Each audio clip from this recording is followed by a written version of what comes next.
بہرحال یہ جان لیجئے کہ نظام خلافت میں بالکل نیا بندوبست اراضی ہوگا، اور وہ اس اصول پر ہوگا یہاں کوئی زمین ملکیتی نہیں ہے، سب مسلمانوں کی اجتماعی ملکیت، مسلمانوں کو دو، مسلمانوں کی بہبود اور پوری ملک اور ملت کی بہبود کے لیے وہ زمینیں خرچ کی، اس کی آمد بھی خرچ ہوگی۔ باقی چند چیزیں جو ہیں اس کو مجھے بیان کرنے کی ضرورت نہیں، یہی موٹے اصول تھے۔ باقی یہ کہ شراب اور جمی مسکرات جو ہیں ان سب پر مکمل پابندی، اس پر شدید ترین تعزیرات ہو سکتی ہیں۔ ایرانیوں نے کر کے دکھا دیا اپنے ملک کو پاک، تو آخر ہم بھی تو کر سکتے ہیں۔ نظام خلافت آئے گا تو ان پر چوٹ پڑے گی۔ اسی طرح ستر اور حجاب، اس کی پابندی، جیسے کہ اسلام میں نظام خلافت میں قومیت جو ہے مخلوط نہیں ہے، غیر مسلم اور مسلمان مل کر ایک قوم نہیں بن سکتے، اسی طرح مسلمان معاشرہ وہ مخلوط معاشرہ نہیں ہے، عورت کا دائرہ کار اور ہے، مرد کا دائرہ کار اور ہے۔ اللہ نے عورت کو کوئی اور صلاحیتیں دی ہیں، مرد کو کچھ اور صلاحیتیں دی ہیں۔ ان کے لیے صحیح ان کی جسمانی ساخت، ان کی نفسیاتی ساخت، اس کے اعتبار سے دائرہ کار معین کر دیے گئے۔ ہاں اگر قومی سطح پر آپ کو ضرورت محسوس ہو یا انفرادی سطح پر کوئی خاتون ہے، بیوہ ہو گئی ہے، اول تو یہ کہ اس کی کفالت جو ہے اسلامی ریاست میں تو بیت المال کے ذمے ہے، لیکن اگر وہ کام کرنا چاہتی ہے تو کوئی حرام نہیں ہے، گھر پر بیٹھ کر کام کرے۔ اسی طریقے سے کاٹیج انڈسٹری کا اہتمام کریں، آپ سرکاری سطح پر اہتمام کریں۔ اس کے علاوہ آگے بڑھ کر انڈسٹریل یونٹس بنائیے جہاں عورتیں کام کریں، عورتیں سپروائز کریں، اور ان کے ورکنگ آورز کم رکھے جائیں تاکہ وہ اپنے جو گھریلو ذمہ داریاں ان سے بھی عہدہ برا ہو سکے۔ ویئر دیر از اے ول دیر از اے وے۔ آپ اگر اسکول بنا سکتے ہیں لڑکیوں کے علیحدہ، کالج بنا سکتے ہیں، یونیورسٹیاں کیوں نہیں بنا سکتے؟ یہ کیا ضروری ہے کہ مردوں کے ہسپتال میں عورتیں نرسیں ہوں؟ کیا مرد نرسنگ نہیں کر سکتے؟ کیا فوجوں میں جو آخری یونٹس ہوتے ہیں، جو فرنٹ پر جاتے ہیں یونٹس، ان میں کوئی عورت نرس ہوتی ہے؟ جہاں کسی کا ہاتھ اڑ گیا، کسی کی ٹانگ اڑ گئی، کسی کے پیٹ کے اندر جو ہے جا کر کوئی ٹکڑا لگا ہے کسی بم کا اور آنتیں باہر آئی ہوئی ہے، وہاں تو کوئی عورت نرس نہیں ہوتی، میل نرسز ہیں۔ اسی طرح یہ کیا ضروری ہے کہ پی آئی اے کے اندر ایئر ہاسٹسز ہوں؟ کیا ضروری ہے؟ میں آج ہی سفر کر کے آیا ہوں، آج میں دیکھ رہا تھا کوئی خاص بات تھی یا تو کوئی ایئر ہاسٹسز کی ہڑتال تھی، کیا بات تھی؟ کوئی ایئر ہاسٹس موجود نہیں تھی۔ آخر وہ مرد کام کر رہے تھے، اسٹوورڈز، ہمارے سامنے ٹرے رکھنی تھی کھانے کی، انہوں نے رکھ دی۔ تو کیا ضروری ہے کہ عورت وہاں پر کام کرے؟ آپ عورت کو کام دیجئے، ساری پرائمری ایجوکیشن عورتوں کو دے دیجئے، پرائمری لیول پر کسی مرد کو ٹیچر نہ رکھیے، ان کی صلاحیتوں سے بہترین فائدہ اٹھا سکتے ہیں، اس لیے کہ ایک میٹرنل انسٹنکٹ ہے ان کے اندر۔ اللہ نے صنف نازک کے اندر مامتا رکھی ہے، شفقت رکھی ہے، چھوٹے بچوں کو اس مامتا اور شفقت کی ضرورت ہے، وہاں اس کو صحیح استعمال کیجئے۔ تو جہاں بھی آپ کا کام، اصل میں بات وہی ہے جو میں یہ چند تیزی کے ساتھ اشارے کر رہا ہوں، where there is a will there is a way۔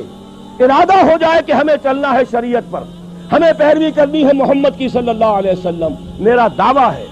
بلکہ شاید آپ نے پڑھا ہو، پروفیسر وارث میر صاحب، حال ہی میں ان کی برسی منائی گئی ہے، ان کا ایک مضمون بھی چھپا ہے، مجھ پر انہوں نے کوئی فکرے چست کی ہے اس میں کہ ڈاکٹر اسرار میں صلاحیتیں بڑی ہیں، فلاں ہے فلاں ہے فلاں، لیکن یہ ایسی باتیں اندر لگے ہوئے ہیں جو بہت جلد جو ہے کباڑ خانے کی زینت بن جائیں گی۔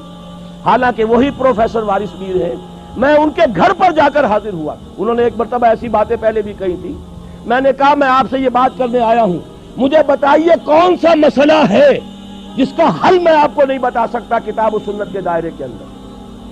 کوئی مسئلہ بیان کیجیے۔ مسکرا کر کھسیانے ہو کر رہ گئے تھے۔ میرے چھوٹے بھائی ڈاکٹر ابصار میرے ساتھ تھے، دونوں چونکہ یونیورسٹی پروفیسرز ہیں، وہاں جا کے کچھ نہیں کہہ سکتے۔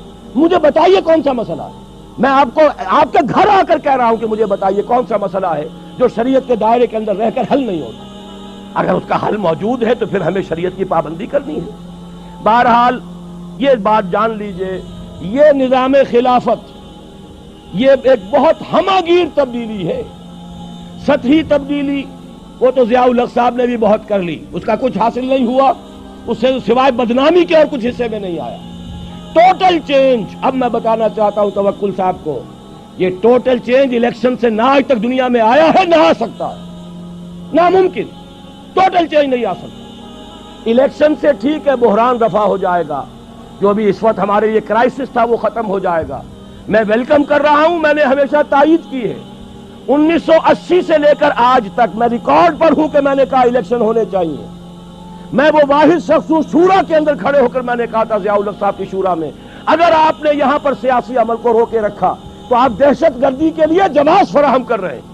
آپ اندازہ کیجئے کتنے خطرناک دن تھے، ہائی جیکنگ ہوئی تھی ہمارے جہاز کی، PIA کی، کابل لے جایا گیا تھا، ہمارے کئی آدمی قتل کر دیے گئے تھے۔ اس دور میں نے کہا تھا کہ یہ در حقیقت یہ اس کا جو ہے جواز آپ دے رہے ہیں اس لیے کہ آپ نے سیاسی عمل کو روک دیا ہے۔ الیکشن کروائیے، ورنہ یہ ہے کہ اس سے جو بھی برائیاں پیدا ہو رہی ہیں وہ آپ کے ذمہ آئیں گی۔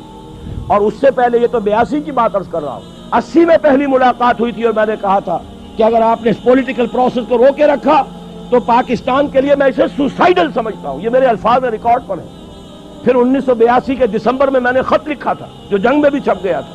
میں سارے حوالے دے رہا ہوں، میں اس کا قائل ہوں، الیکشن ہوتے رہنے چاہیے، لیکن یہ نظام الیکشن سے کبھی نہیں بدل سکتا۔ این خیال است و محال است و جنو، اچھے سے اچھے الیکشن کرا لیں، صاف سے صاف کرا لیں۔ آج کا لفظ شفاف آ رہا ہے، شفاف سے شفاف کرا لیں۔ بہرحال اندرون سندھ میں تو وہی وڈیرے آئیں گے، ایک چچا نہیں ہوگا بھتیجا آ جائے گا، ایک بھائی نہیں ہوگا دوسرا بھائی ہوگا، جتوئی ایک کی جگہ دوسرا ہو جائے گا، یہی ہوں گے اور کون ہوگا۔ اسی طریقے سے کیا آپ کے خیال میں بلوچستان کے جو سردار ہیں قبائل کے، ان کو کوئی ہرا کے آ سکتا؟ پختون بیلٹ ہے تھوڑی سی پٹھانوں کی، وہاں کچھ علماء کا بھی عمل دخل ہے، عوامی سطح ہے، باقی جو اصل بلوچ ہے، برہوی علاقہ ہے بلوچستان کا، وہاں تو ان کے وہ سردار ہی آئیں گے۔ پنجاب کا آدھا جو ہے سرائے کی، وہ بھی جاگیردار علاقہ ہے، کوئی گیلانی، کوئی مزاری، کوئی لغاری، یہی آئیں گے اور کون آئیں گے؟ وٹو یاسین وٹو نہیں ہوں گے، منظور وٹو ہوں گے، کوئی ایک کھرل نہیں ہوگا دوسرا کھرل ہوگا، تو وہ تو یہی ہوگا، اس لیے کہ وہ تو نظام۔ اب جب یہ لوگ آ جائیں گے جو زرعی ٹیکس نہیں لگنے دیتے، وہ اپنی جاگیروں پر اور زمینداریوں پہ کوئی آنچ آنے دیں گے؟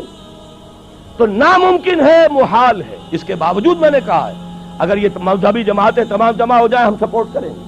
بہرحال کوئی رائے، کوئی وہاں پر بات کرنے والا اسلام کے حق میں ہو، شاید کو فائدہ ہو جائے، لیکن بشرطے کہ یہ سب ایک ہو جائے، جو میرے نزدیک معجزہ ہوگا۔ یہ الفاظ میں نے استعمال کیے پچھلے جمعے میں، معجزہ ہوگا اگر ہو گیا، لیکن جیسے قیام پاکستان معجزہ تھا، میں نے ان مضامین میں لکھا تھا جو جنگ میں چھائے ہوئے تھے، اب کتابی شکل میں ہے، استحکام پاکستان، کہ پاکستان کا قیام ایک معجزہ تھا۔ میرے نزدیک اسی طریقے سے ان مذہبی جماعتوں کا جمع ہو جانا معجزہ ہوگا۔ ہم جو ہے ان کی تائید کریں گے، اپنے پلیٹ فارم سے کریں گے، اپنے طور پر کریں گے، ہم کسی کے سائڈز نہیں لینا چاہتے، لیکن ان کی تائید کریں گے۔ لیکن اس سے اسلام نہیں آ سکتا۔ اسلام آئے گا اسی طریقے سے، لا یصلح آخر هذه الامہ الا بما صلح به اولها، اور یہ حضرت ابو بکر کی ایک تقریر کا جملہ ہے، جیسے حضرت عمر کی ایک تقریر کا میں نے جملہ سنایا آپ کو، من بایا خلیفتا عن غیر مشورت المسلمین فلا بیعت له، مسلمانوں کے مشورے کے بغیر اگر کسی کی خلافت کا جو بیعت کی گئی وہ بیعت صحیح نہیں ہوگی۔